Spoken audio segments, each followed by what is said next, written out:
মোহাম্মদ আব্বাসের শট ডেলিভারিতে পুল শট মেহেদী মিরাজের, স্কোয়ার লেগ দিয়ে বল সীমানার বাইরে ছক্কা। যে ছক্কায় স্কোরবোর্ডে বাংলাদেশ করেছে 350 পার। সর্বশেষ তিনটা জুটির মতোই আরও একটা বড় পার্টনারশিপের অপেক্ষায় টাইগাররা, কিন্তু তা আর হলো কই। ছক্কার পরের বলেই অক্কা হলেন মেহেদী মিরাজ।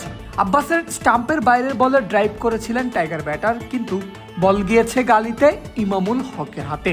ফলে 1-4-1 ছক্কায় 12 বলে 10 রান করে ফিরতে হয়েছে মিরাজকে। 354 রানে 6 নম্বর উইকেট হারালো বাংলাদেশ। তবে পিচের অন্য পাশটা তখনও একা হাতে সামাল দিয়ে রেখেছেন মুশফিকুর রহিম। জন্মদিনের শুরুটা এর চেয়ে ভালো আর কিভাবে হতে পারে। 50-র অপেক্ষায় থেকে শেষ করেছিলেন প্রথম দিন।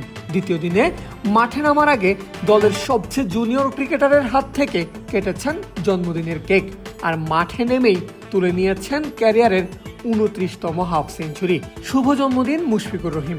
জন্মদিনের সবচেয়ে বড় উপহারটা হবে এই হাফ সেঞ্চুরিকে সেঞ্চুরিতে পরিণত করা।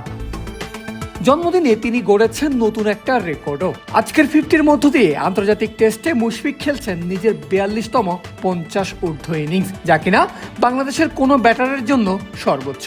রেকর্ড গড়তে মুশি পার করেছেন নিজের বন্ধু, সাবেক সতীর্থ এবং বিসিবির বর্তমান বস তামিম ইকবালকে। 31-50 আর 10 সেঞ্চুরিতে মোট 41 50 ঊর্ধ্ব ইনিংস নিয়ে যে রেকর্ড এতদিন ছিল তামিম ইকবালের দখলে।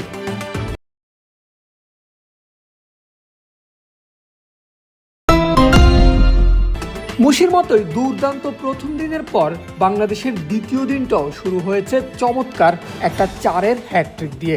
দিনের দ্বিতীয় ওভারেই শাহিন আফ্রিদিকে টানা 3-4 মেরে লিটন দাস জানান দিয়ে দেন বাংলাদেশের ব্যাটিং ডমিনেশন চলবে আজও।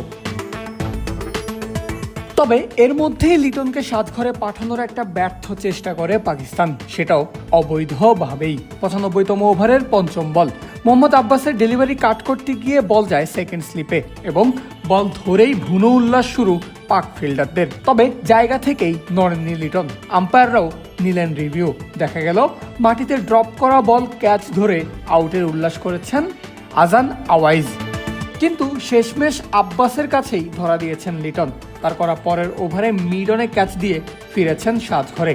ভেঙেছে লিটন মুশির 62 রানের জুটি। লিটন নিজে করেছেন 33 আর 338 রানে বাংলাদেশ হারিয়েছে পঞ্চম উইকেট।